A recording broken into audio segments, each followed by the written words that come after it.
देखिए UP board हो चाहे सीबीएसई बोर्ड हो, आप लोग की पेपर की डेट आ चुका है। आप लोग को अभी क्या करना है, ज़्यादा से ज़्यादा मॉडल पेपर या फिर सैम्पल पेपर की क्वेश्चन आपको सॉल्व करना है। तो मैं आज कुछ क्वेश्चन सॉल्व करवाने वाला हूँ, जो क्वेश्चन आप लोग का 2024-25 बोर्ड पेपर के लिए बहुत ही इंपॉर्टेंट है। उसमें से मैं पहला क्वेश्चन लिया हूँ। क्वेश्चन क्या कह रहा है, यदि tan a = sin a हो तो a का मान क्या होगा। तो यहाँ पे जो कंडीशन दिया है उसको ध्यान से समझिएगा। पहले tan a = sin a, क्या पूछ रहा है, a का मान। तो इसी में से आपको चलना है सॉल्व करने के लिए। तो इसका सॉल्यूशन स्टार्ट करते हैं। आपको दिया क्या है, tan a = sin a, equal के इस तरफ LHS, ये RHS। तो LHS को आप थोड़ा सा और सिंपलीफाई क्या कर सकते हो, tan a को आप लिख सकते हो sin a upon cos a equals to sin a। इसके नीचे कुछ नहीं मतलब 1। इतना तक समझ में आया।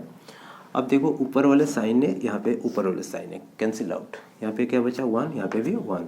अब क्रॉस मल्टीप्लिकेशन करो, इसके साथ इसका क्रॉस मल्टीप्लिकेशन करोगे तो cos a और 1 के साथ 1 होगा तो 1। अब इसमें से a का वैल्यू फाइंड करना है। तो ये कब आएगा, ये cos को हम हटा पाएंगे। cos हटेगा तभी RHS साइड में भी cos आ जाए। तो आप यहाँ पे क्या कर रहा हूँ देखिए, cos a है 1, cos कितने डिग्री पे होता है, 0 डिग्री पे। तो cos यहाँ पे कितना लिखोगे, 0 डिग्री, क्योंकि cos 0 की वैल्यू 1 होता है। तो 1 की जगह में cos 0 डिग्री लिखा हूँ, ठीक है। अब cos कैंसिल आउट होगा तो ये बराबर कितना आ रहा है, 0। तो जहाँ पे 0 ऑप्शन रहेगा आपको उसी को टिक करना है। इसके बाद मैं और एक क्वेश्चन लिया हूँ, क्वेश्चन का द्विघात समीकरण में से। क्वेश्चन क्या दिया है देखिए,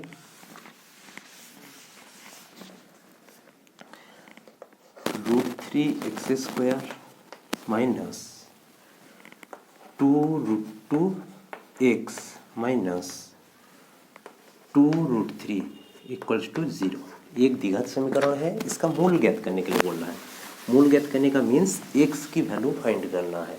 तो इस टाइप का क्वेश्चन जब भी आएगा आपको क्या करना है, गुणनखंड विधि से आपको करना है। ये पहला x² की कोफिशिएंट मतलब गुणांक और कांस्टेंट अचर पद को मल्टीपल कर लीजिए। तो 2√3 के साथ क्या मल्टीपल करोगे आप, √3, ये कितने होंगे 6। कैसे हुआ, 2√3 के साथ √3 मल्टीपल होंगे तो 3 हो जाएंगे, 3 के साथ 2 6। अब 6 का क्या करोगे, फैक्टर निकालोगे। 2 3 देंगे, फिर 3 देंगे तो 1। 2 × 3 इक्वल्स टू कितना आ गया, 6। अब यहाँ पे क्या करना है, ये इसके सामने क्या साइन है, साइन माइनस है, और आपको कितना लाना है, 2√2 लाना है। तो यहाँ देखिए √2 है, यहाँ पे रूट है ही नहीं, तो हमको रूट फॉर्म में लाना है। 2 को तोड़ेंगे, 2 को कैसे लिख सकते हैं, √2 × √2। 3 को ऐसे ही रहने दीजिए, ये भी कितने होंगे 6। अब इसी में से आपको फैक्टर बनाना है।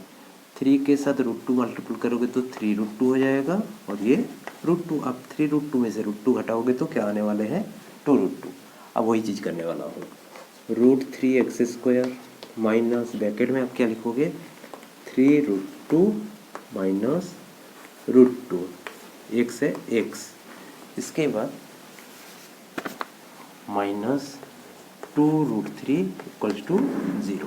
ठीक, अब यहाँ पे क्या करोगे, √3x², ये वाला इसके साथ मल्टीपल होंगे। तो पहला क्या आ रहा है, माइनस 3√2x, इसके बाद माइनस से plus √2x minus 2√3 equals to 0। ये स्टेप डायरेक्ट बहुत बच्चे करते हैं, लेकिन हम कहेंगे इस लाइन को करके फिर करिएगा।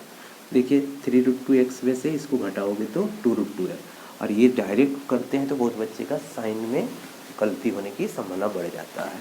अब क्या करोगे, ये दोनों में से कॉमन लीजिए। कॉमन मतलब दोनों में जो सेम चीज़ है, यहाँ पे √3 है, यहाँ पे √3 नहीं है, लेकिन 3 के अंदर √3 रहता है।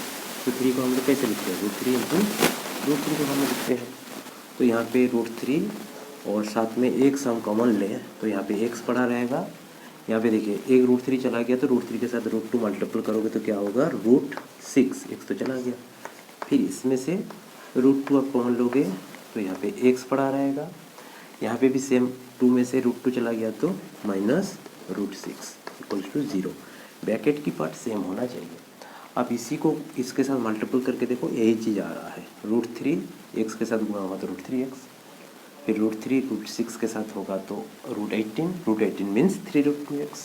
ठीक, आप ब्रैकेट वाली पार्ट को कॉमन कर लीजिए, तो x माइनस √6 और यहाँ पे क्या पड़ा रहेगा आपका √3x प्लस √2 इक्वल्स टू क्या है 0। इतना तक समझ में आ गया। अब इसको एक बार 0, इसको एक बार 0 लिखना है, तो x माइनस √6 इक्वल्स टू 0 और √3x प्लस √2 इक्वल्स टू 0। अब ये क्या हो जाएगा √6 होगा, क्योंकि माइनस था हो जाएंगे प्लस हो जाएंगे, और यहाँ पे से आपका √3x equals to minus √2, x equals to minus √2 by √3। इसको परिमेय कराओ